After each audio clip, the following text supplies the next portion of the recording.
오늘 본문은 교회란 무엇인가에 대한 하나님의 말씀입니다. 교회는 그리스도의 몸이요 우리가 개인은 그 몸의 여러 지체라 하는 것이 성경에서 보여주시는 가장 대표적인 설명인데요. 그 외에 교회가 또 무엇인지를 오늘 본문이 설명해 주고 있는 것이에요. 자, 그렇다면 오늘 본문에서 말씀하여 주시는 바 교회란 무엇입니까? 첫째로 교회는 하나님께서 임재하시는 집입니다. 본문 15절 상반절을 보면 만일 내가 지체하면 너로 하여금 하나님의 집에서 어떻게 행해야 할지를 알게 하려 함이니 말씀하세요. 교회를 일컬어 하나님의 집이다 말씀하시죠. 하나님이 무슨 집이 필요하신가? 우리는 크고 깨끗한 집 있으면 좋은데 하나님도 그러신 건가? 하는 그런 생각이 문득 떠오르시는 분들도 있을지 모르겠는데 그건 아닙니다.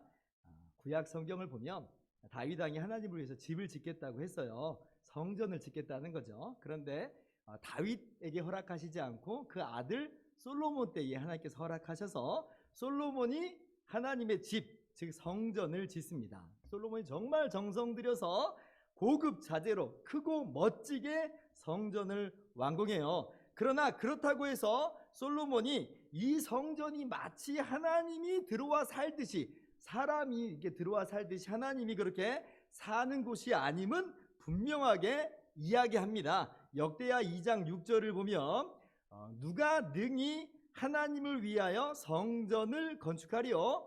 하늘과 하늘들이 하늘이라도 주를 용납하지 못하겠거든 내가 누구이기에 어찌 능히 그를 위하여 성전을 건축하리요? 그 앞에 분향하려 할 따름이니이다 이렇게 말씀합니다.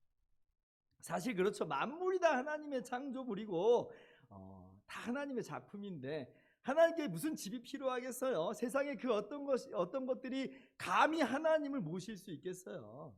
그래서 우리가 하나님의 집이라고 할 때는 우리가 생각하는 무슨 아파트 개념을 가지면 안 됩니다. 그런데 왜 하나님의 집이라고 하느냐? 솔로몬이 뭐라고 말해요? 분향하려 할 따름이니라 이렇게 얘기해요. 즉 우리가 하나님을 예배하는 장소에 불과하다 그러는 거예요. 좀 더 자세히 설명해 볼게요. 무한하신 하나님은 어디든 계십니다. 안 계신 곳 없으세요? 하나님을 피해서 도망갈 것도 없고 또는 하나님의 도움의 손이 미치지 못하는 곳도 없어요. 하나님은 어디든 계세요. 그런데 하나님께서 특별한 관계를 맺으면서 임재하여 주시는 경우가 있어요. 창조물과 피조물과의 관계에서 임재하신다는 얘기가 아니에요. 하나님과 하나님의 백성으로서의 관계, 하나님과 하나님의 자녀로서의 관계 안에서 만나주시는 경우에요. 이것을 언약관계라고 합니다. 그래서 언약관계 안에서의 하나님의 임재는 특별한 거예요. 아무에게나 허락되지 않아요. 오직 하나님의 백성에게만 왕이시고 아버지가 되시는 하나님이 만나주시는 거예요.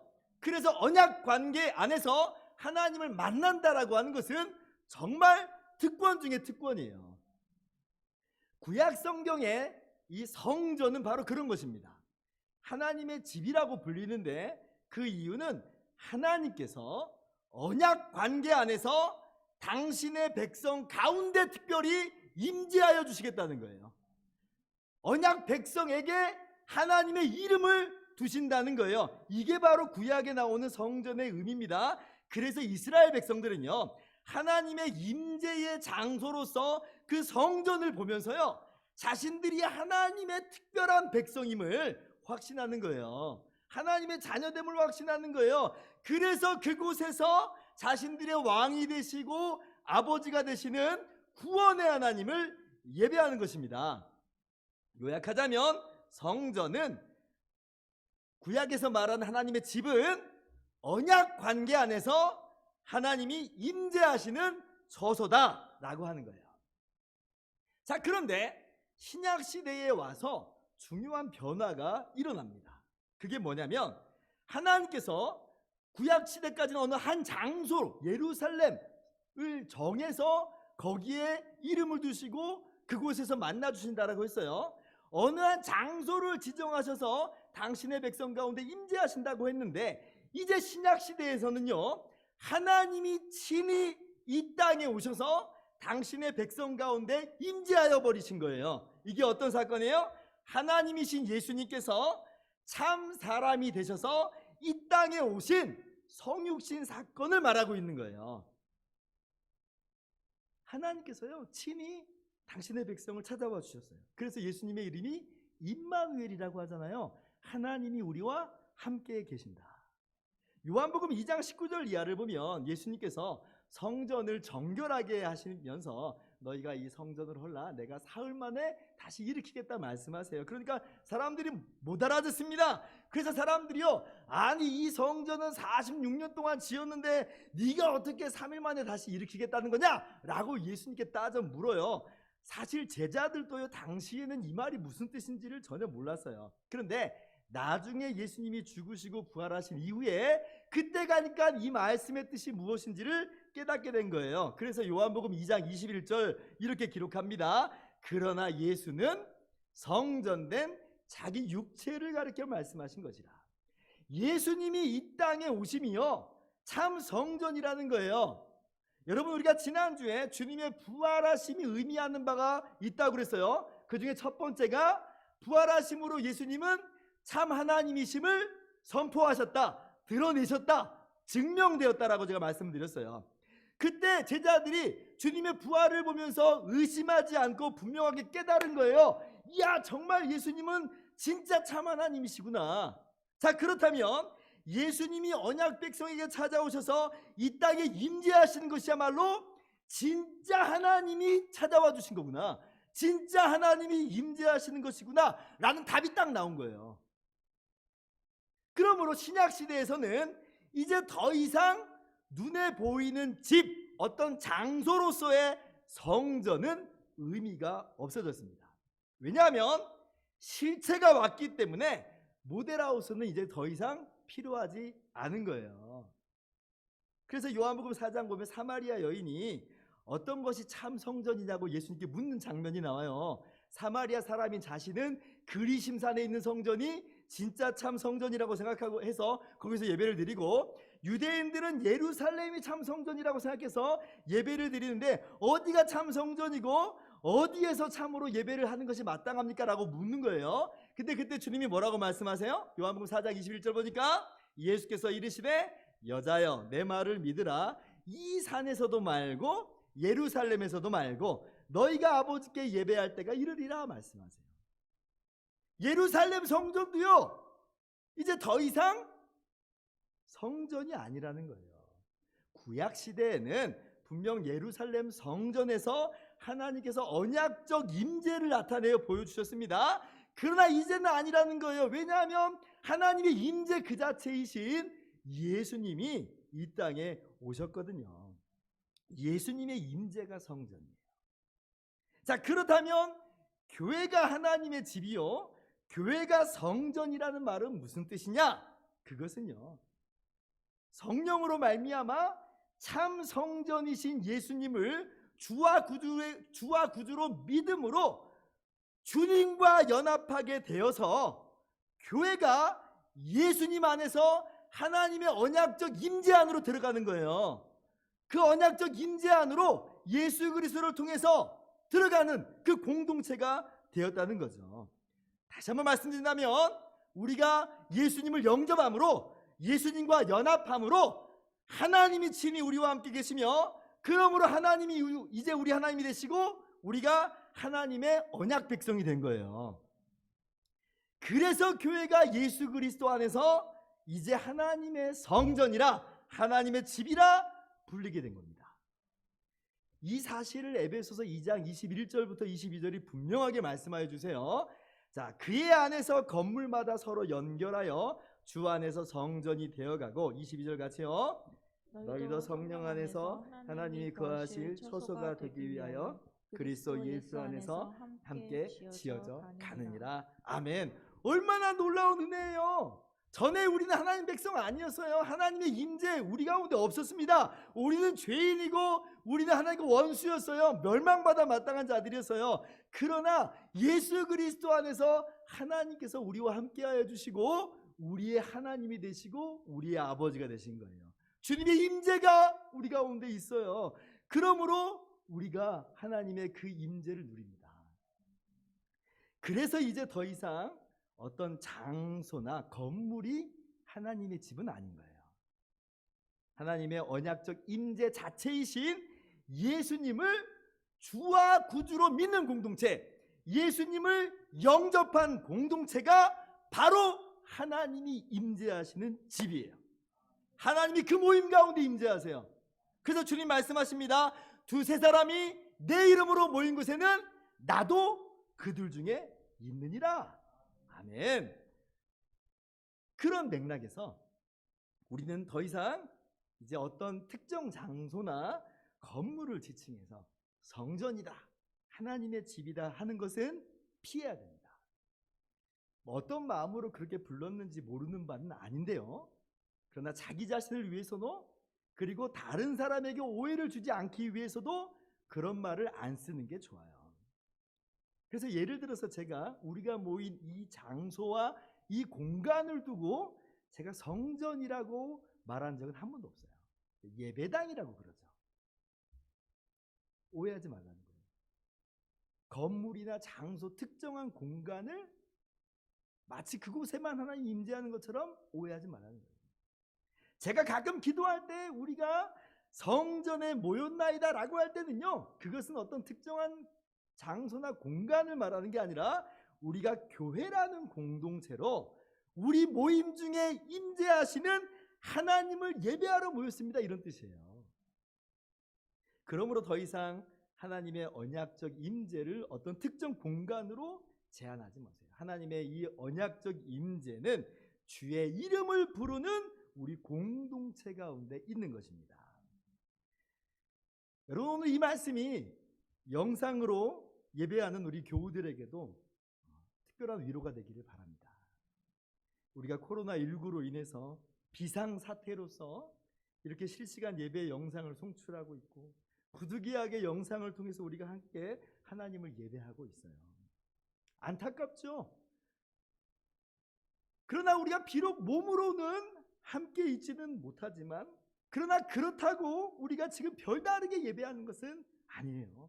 한 마음으로, 한 뜻으로, 한 영으로 하나님을 함께 예배하고 있는 거예요. 그러므로 하나님은 지금 이 시간 함께 주의 이름을 부르는 우리들, 주의 이름을 부르는 여러분의 가정에도 임재하여 계시고, 혹은 지금 홀로 영상을 통해 예배하고 있더라도 함께 예배하는 그 심령 속에 동일하게 임재하여 계세요. 여러분, 거기에도 하나님이 동일하게 임재하여 계십니다. 믿으시기 바랍니다. 그래서 앞으로 당분간도 아마 영상을 통해서 계속 우리가 예배를 드려야 되는 상황이 이어질지도 몰라요. 그러나 그때에도 영과 진리로 함께 하나님을 예배하는 우리 모두가 되기를 주님의 이름으로 축원합니다. 둘째로, 교회란 무엇입니까? 교회는요, 하나님의 가족입니다. 자, 오늘 본문 3장 15절 보니까 하나님의 집이라 그랬어요. 근데 이 집이라는 이 단어는 가정이라는 뜻도 함께 가지고 있어요. 3장 14절 보면 장로의 자격으로서 자기 집을 잘 다스려 말하죠. 3장 12절 보면 집사의 자격으로도 자기 집을 잘 다스리는 자일지니 그래요. 여기서 집이란 것은 무슨 건물을 말하는 게 아니겠죠. 자기 가정을 잘 다스리라, 자기 아내, 자기 자녀, 자기 식솔들을 잘 다스려라, 이런 뜻이에요. 그런데 이 장로와 집사의 자격에서 언급된 이 집이라고 하는 단어하고 교회를 일컬어서 하나님의 집이라고 할 때 그 집이라고 하는 단어는 똑같은 단어예요. 즉 사도 바울은 의도적으로 같은 단어를 쓰고 있는 것으로 보여요. 그렇게 본다면 3장 15절 말씀은 에베소 교회의 목회자인 디모데에게 내가 갈 때까지 하나님의 가정에서 어떻게 행해야 될지를 알게 하려고 편지를 쓴다, 이런 뜻이 되는 거예요. 여러분, 우리가 하나님의 언약적 임재라는 것을 이해할 때 자칫 이것을요, 하나님이 우리 가운데 임재하시는 것을 개인적 차원으로만, 개인적 관계로만 생각할 수 있는데요, 그건 대단한 오해입니다. 하나님께서 의도하시는 바는 예수 그리스도 안에서 하나님의 언약적 임재 안에서 우리를 하나님의 가족으로 만나주시는 거예요. 그러므로 너와 내가 그냥 따로 국밥처럼 아무 의미 없이 묶여 있는 게 아니고 우리는 그리스도 안에서 한 형제요 한 자매로 묶여 있는 것입니다. 그도 그럴 것이 저도 하나님을 아버지라고 부르고 집사님도 하나님을 아버지라고 부르고 그러면 뭐예요? 형제 한 가족이라는 말이에요. 우리가 종종 교회 식구라는 말을 사용하는데요. 그래서 교회 식구라는 말은 참 좋은 말이에요. 식구라는 말이 한 집에서 살면서 끼니를 함께 먹는 사람이잖아요. 가족이라는 뜻이에요. 교회는요 식구예요. 식구, 가족이에요. 그래서 우리가 함께 모여서 밥을 먹는 것은 참 중요한 의미가 있습니다. 우리가 함께 모여서 밥을 먹지 못한 지가 벌써 2달이 됐어요. 앞으로도 이것이 몇 달이 더 갈지 사실 저도 모르겠습니다. 지금 우리가 육신의 가족, 육신의 부모님을 만나는 것조차도 참 힘들잖아요. 저희 처가는 특별히 대구에 계시기 때문에 찾아뵙고 싶어도 찾아뵙지를 못해요. 정말 아쉬움이 가득해요. 그러나 우리가 가족이므로 비록 몸은 못 만난다고 해도 마음은 항상 가족들에게 가 있죠. 마찬가지예요. 교회가 하나님의 집이라 할 때, 하나님의 가족이라고 할 때 우리가 몸은 지금 함께 있지 못하고 밥은 함께 뜨지 못할지라도 우리 마음은 항상 교회 식구들에게 가 있는 거예요. 지금은 모임도 힘들고 교제 나누기도 힘들고 예배당에서 밥 한 끼 나누는 것이 불가능해져 버렸지만 여러분 교회 식구들을 절대 잊지 마세요. 우리가 하나님의 가족들이므로 다시 만날 날을 희망하면서 그것을 위해서 기도하는 거예요. 그리고 이것은요 비단 코로나19로 인한 이런 사태로 말미암아서만 그렇게 생각할 것이 아니라 우리 평상시의 신앙생활 속에서도 이것을 항상 기억해야 됩니다. 교회 생활을 그저 개인적 활동으로 그치는 분들이 종종 있어요. 신앙이 정말 좋다는 분 중에서도 그냥 개인적 차원으로 신앙생활이 머물러 있는 분들도 많아요. 대형 교회일수록 그게 굉장히 심하죠. 누가 누구인지도 몰라요. 서로 마주쳐도 인사조차 안 하는 경우도 수두룩합니다. 제가 어렸을 때요 다녔던 교회가 초대형 교회였어요. 몇십만 명 예배드린다고 하는 교회였습니다. 그때 제가 대학교 1학년 때였는데 학교에서 하도 인사하는 게 버릇이 돼가지고요 주일날 교회를 갔어요. 근데 계단을 막 뛰어 올라가는데 계단을 내려온 사람하고 문득 마주쳤는데요 습관이 되다 보니까 제가 안녕하세요 하고 인사를 했어요. 안녕하세요. 저도 모르게. 근데 그랬더니 그분이 깜짝 놀라가지고 저를 쳐다보는 거예요. 혹시 아는 사람인가? 근데요 그 사람도 저도 다 몰라요. 모르는 사람이에요. 그냥 제가 저도 모르게 인사해버린 거예요.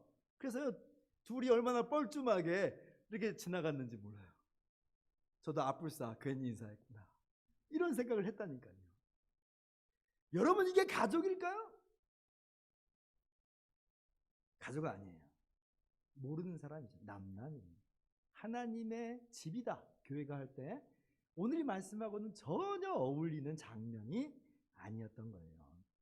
그래서 제가 볼 때 교회가 최대 500명이 넘으면 서로 잘 모르는 것 같아요. 아니 300명만 돼도 그냥 얼굴만 아는 수준이지 어떤 관계라고 말하기는 굉장히 어려운 수준입니다.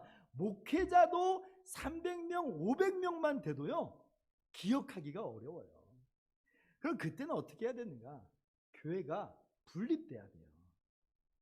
서로 알 수 있는 그런 단위로 나누어져야 됩니다. 물론 대형 교회가 그래서 그것을 커버하기 위해서 소그룹을 통해서 어느 정도 가족적인 친밀함을 유지하지만요 이건 궁여지책이에요. 왜냐하면 그것은 소수에 불과하고 일부에 불과한 거예요. 게다가 그래놓고 소그룹끼리 또 경쟁도 해요.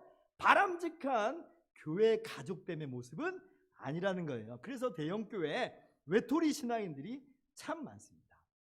그런데 소형교회라 하더라도 이런 외톨이 신앙인들이 있을 수 있어요. 예배만 드리고 교제가 전혀 없어가지고 누가 누군지를 잘 몰라요. 근데 그게 성경적으로 잘못된 것인지조차도 몰라요. 왜? 교회가 하나님의 집, 하나님의 가족이라는 걸 모르는 거예요. 그냥 개인적인 신앙생활로도 만족해버리고 마는 거죠. 아닙니다, 여러분. 요즘 워낙 개인주의가 발달하다 보니까 사회 안에서도 심지어 가정에서도 그냥 홀로 사시는 분들이 많아요.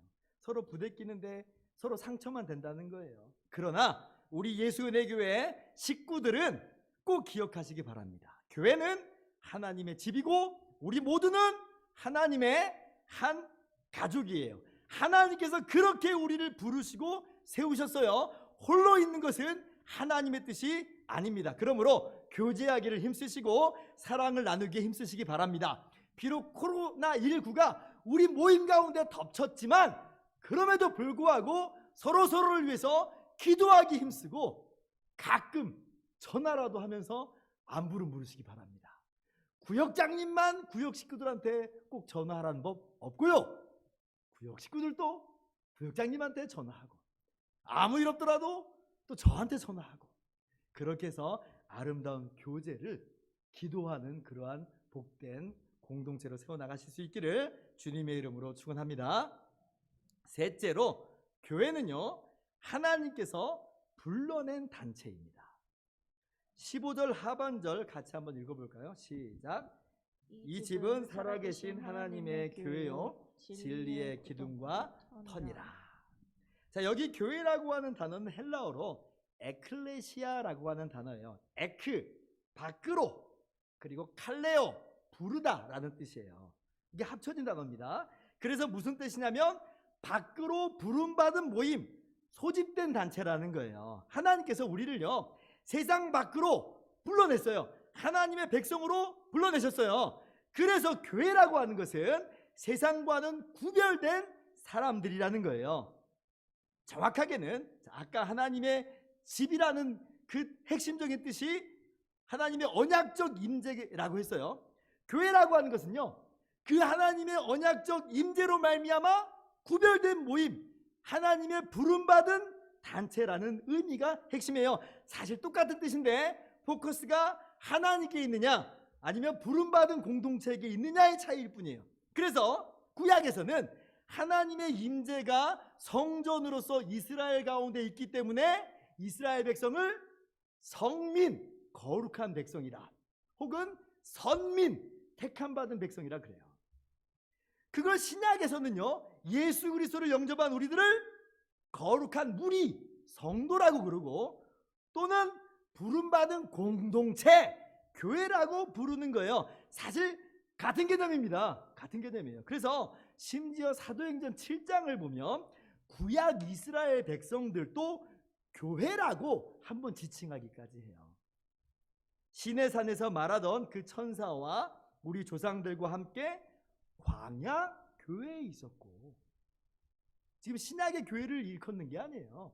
구약 이스라엘 백성들을 향해서도 교회라고 일컫는 거예요. 왜요? 하나님의 임재가 그들 가운데 있으므로 그들이 부름받은 거예요. 그들이 선택된 거예요. 구별된 거예요. 그런 의미에서 넓게 보면 같은 교회인 거예요. 놀랍죠? 이스라엘 백성들도 교회라고 불려요.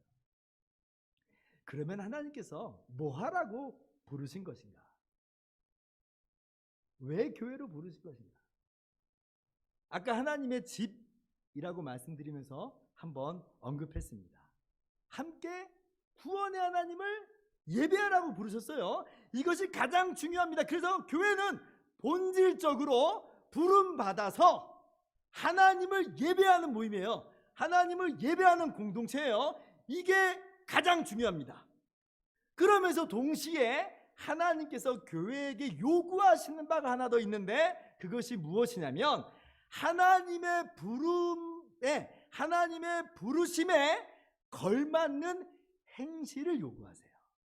즉 하나님의 백성으로 부름받았다면 하나님의 백성다운 삶을 하나님이 원하시는 거예요. 성경 고린도전서 3장으로 한번 가봅시다. 거기 가보면 하나님께서 교회가 그리스도 안에서 하나님의 성전된 것을, 하나님의 집이 된 것을 분명하게 말씀하세요. 자, 16절. 너희는 너희가 하나님의 성전인 것과 하나님의 성령이 너희 안에 계시는 것을 알지 못하느냐? 17절 같이요. 누구든지 하나님의 성전을 더럽히면 하나님이 그 사람을 멸하시리라. 하나님의 성전은 거룩하니 너희도 그러하니라. 자, 또 고린도후서 6장 16절도 보세요. 하나님의 성전과 우상이 어찌 일치가 되리요? 우리는 하나님의 살아계신 하나님의 성전이라. 이와 같이 하나님께서 이르시되 내가 그들 가운데 거하며 두루 행하여 나는 그들의 하나님이 되고 그들은 나의 백성이 되리라. 7장 1절 같이요. 그런즉 사랑하는 자들아, 이 약속을 가진 우리는 하나님을 두려워하는 가운데서 거룩함을 온전히 이루어 육과 영의 온갖 더러운 것에서 자신을 깨끗하게 하자.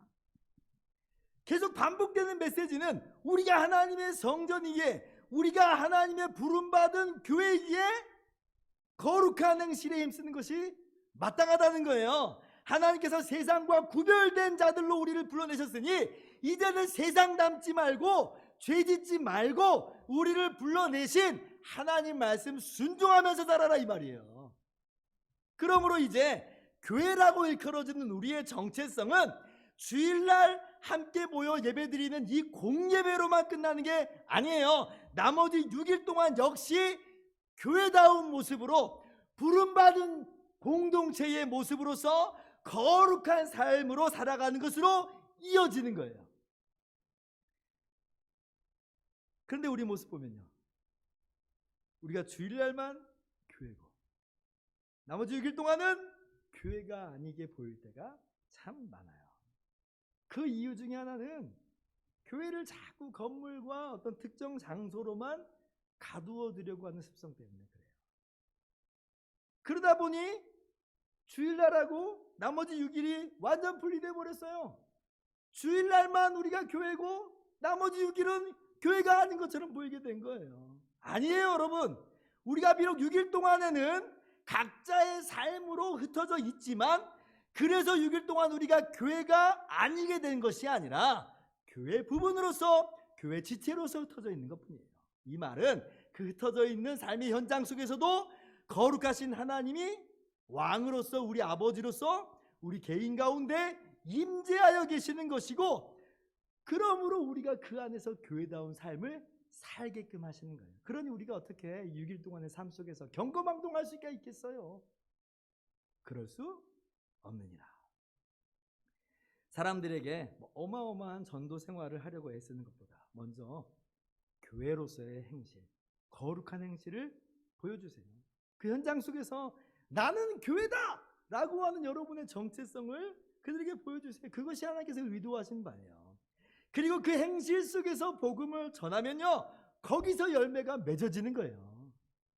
바라기는 하나님께서 죄와 세상으로부터 우리를 구별하여 불러내셨으니, 즉 교회로 세우셨으니 교회답게, 성전답게 거룩한 행실에 힘쓰시는 저와 여러분 되기를 주님의 이름으로 축원합니다. 네 번째, 교회는요, 진리의 기둥과 터입니다. 이것은 다음 주에 하겠습니다. 이제 말씀을 마치도록 합니다.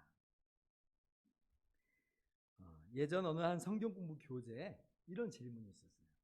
만약 당신이 당신의 교회에서 지도자가 된다면 당신은 교회를 어떻게, 어떤 방향으로 이끌어 나가시겠습니까? 한번 여러분이 생각해 보세요. 나라면 어떻게 교회를 지도하겠는가? 세세한 강론은 저마다 좀 차이가 있을 수 있죠. 그러나 기본적인 철학은 동일할 것이에요. 나는 교회다운 교회가 되도록 할 거야. 그렇게 지도할 거야. 그렇죠? 이게 우리 모두의 마음이에요.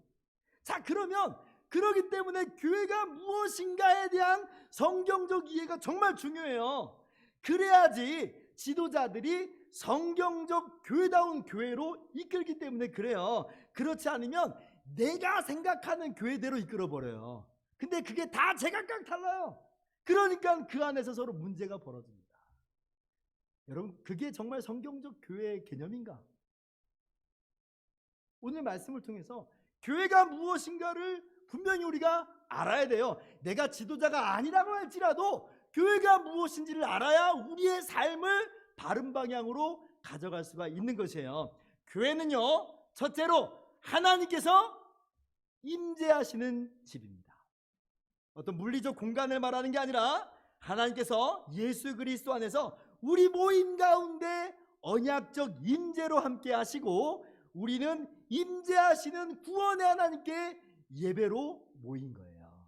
그것이 교회의 뜻이에요. 두 번째, 교회는 하나님의 가족입니다.